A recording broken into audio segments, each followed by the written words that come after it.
Hello,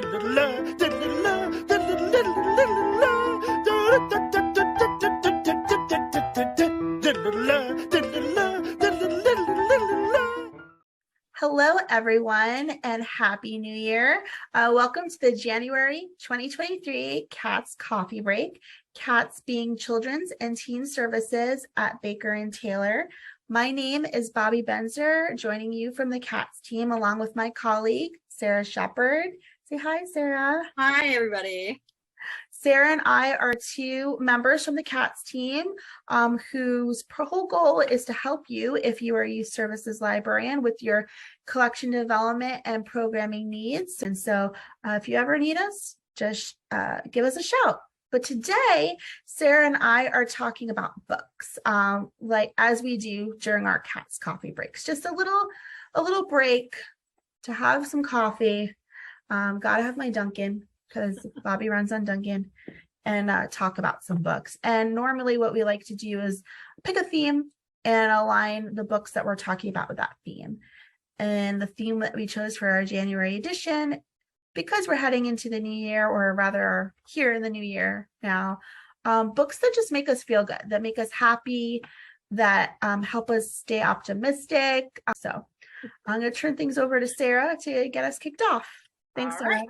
Yes. All right. So I have two books to talk about today. My first one's a YA book, and this is Rust in the Root by Justina Ireland. It's great. I love Justina Ireland. She is the one who wrote the Dread Nation duology. This one is separate from that world, but this one's kind of the same kind of vein. It's set in 1937. It's a historical fantasy alternate reality that makes the Great Depression the result of a magical blight called the Great Rust. And instead of the WPA, which was the government trying to give people jobs and get people back to work and do, things to help the country infrastructure wise, there's a Bureau of the Arcane's Conservation Corps. So this is people who can do magic. So our main character is named Laura. She's queer, Black, and has a dream of earning her mage's license to be able to open a bakery where she can raffle the most amazing treats anyone has ever seen and feed them to movie stars like Shirley Temple and Clark Gable. And in order to do that, she has to apprentice. So she applies for a job at the Bureau of the Arcane's Conservation Corps and is taken on as an apprentice by a woman called the Skylark. So mages are sent to manage the blight in Ohio, and they are disappearing. And Laura, who has been magically named the Peregrine, goes with the Skylark on a mission to repair the blight, and they end up fighting for their lives. So it's a fantastic read. It's fun, it's whimsical. It does have some dark turns and some dark themes for sure, but it also has dragons and unicorns in it. It came out at the end of September last year, and it's a great read to start off your year. So check it out. It's Rust in the Root by Justina Ireland. Dragons, unicorns, and baked goods. So I understand why it makes you happy. Okay, totally. Cool. Good conversation starter if you're looking for a book club pick. Definitely. Yeah, I could definitely see that, like a great YA or even new adult book club. My picture book choice is Very Good Hats, and it's about hats. So when was the last time you saw the word haberdashery in a picture book, Bob? Gosh, thinking. Have you ever seen it? So some people think that hats are fancy things that you can buy at a dressy store. There's your haberdashery. But that's just the tip of the iceberg. So in this book, acorns and raspberries are snug hats for your fingers. And an empty pudding cup is a good hat for a stuffed bear. It's very cute. Pajama pants make dangly hats.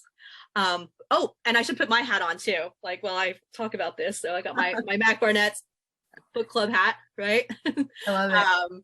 Books can be dramatic hats if you have excellent posture, which I don't, so I'm not going to try to put any books on my head. Bubbles can make very fine hats as well, if temporary. Readers are going to be delighted to discover that anything can be a hat if you believe it is. Blanca Gomez did the illustrations. I love her work. Bessos for Babies, like where I first saw her stuff. She's just got these really cheerful illustrations that are going to put a smile on your face. It's guaranteed to make you smile. It's going to inspire imaginative play in kids. So it's going to be a great story time read and a great read for, parents just reading to their kiddos. I mean, obviously there's a program like baked into this book. Like, oh, absolutely. I mean, there are so many story time books. My daughter loves hats. She's 2. You'll hear more about her in a second. Love that. And so we're gonna go to the library tomorrow and get this book. I will continue the picture book category with a here's an uncorrected proof from Sleeping Bear Press called Make More S'mores. And I mean, I don't know for whom s'mores doesn't make you happy. I'm just thinking about summer right now. I live in snowy Maine. It is snowing right now. Just thinking about summer, campfire, eating s'mores, family sing-alongs totally make me happy. And the joy on my little girl's face reading this book every night for the past 2 weeks totally make me happy.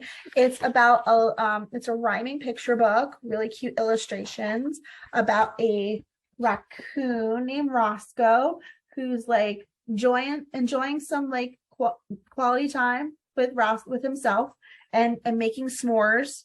He wants like you do. Yeah, like you do. But first, a grizzly bear comes along and asks for some, and Roscoe, loath to disappoint anyone, obliges and gives him his s'more, and now he has a new friend. But then slowly but surely, other woodland creatures, a couple black bears, then their mom join in, and Roscoe, polite as ever, just keeps dishing out s'mores, and finally he gets one for himself. But it's all about, being a good host, being polite, giving rather than receiving. But more than that, it's just a super cute story time, good bedtime book about s'mores. So I think this one comes out in mid-March. Again, it's called Make More S'mores by Cathy, Ballou, Mealey, and illustrated by Ariel Landy. Have you been making s'mores with Emmy? No, we've never had a s'more, actually. She loves cookies, but she loves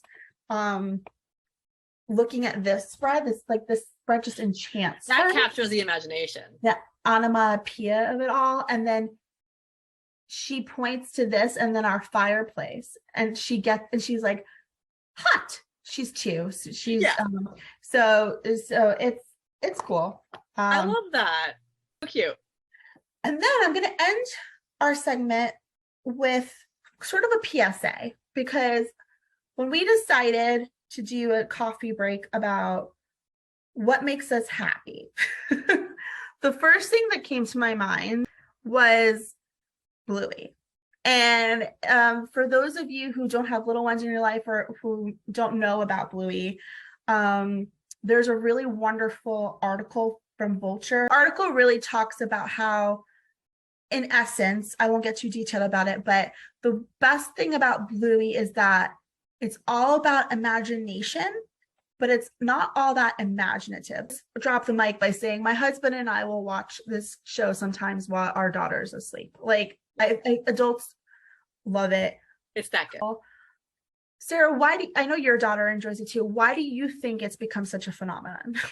Well, I mean, I think, we were talking about this a little earlier, but it hits both those, things that like really successful cartoons do, which is like the kid humor, but also there's little things in there for the adults too. The episode's only 7 minutes long, and like, it's amazing how tight the stories are. It's just like a complete story in 7 minutes, which is like not long at all, but it's just so good. I think the term Bluey is familiar. Even if you haven't watched the show, you know of it. And that's because it's super popular. A lot of families love it. It's important to remember that a lot of these media, these shows, these streamable content often has a book, right? Or several books. And often those books are usually just in paperback, which doesn't really serve libraries most of the time anyway. So this is our opportunity to geek out about Bluey for a second. So thank you for humoring us. But also to remind everyone out there that at Baker and Taylor through CATS, we do have a program called Paw Prints Pre-Binds. It is our guaranteed library binding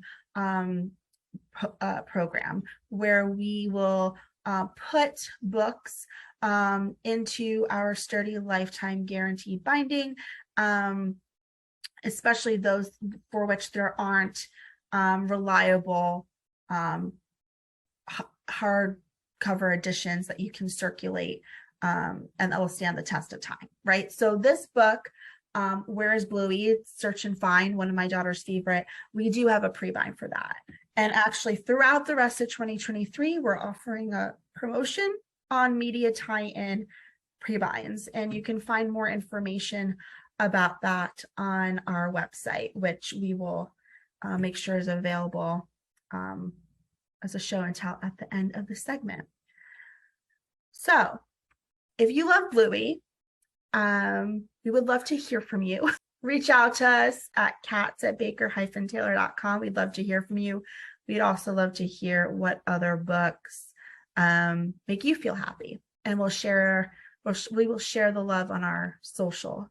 Sarah, any parting words for our audience? Bluey's here to stay, so you're gonna want those in hardcovers.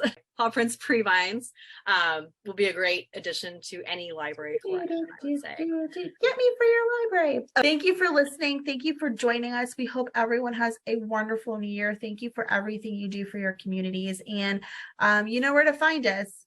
So please do if you need us. Thank you. Bye. Bye.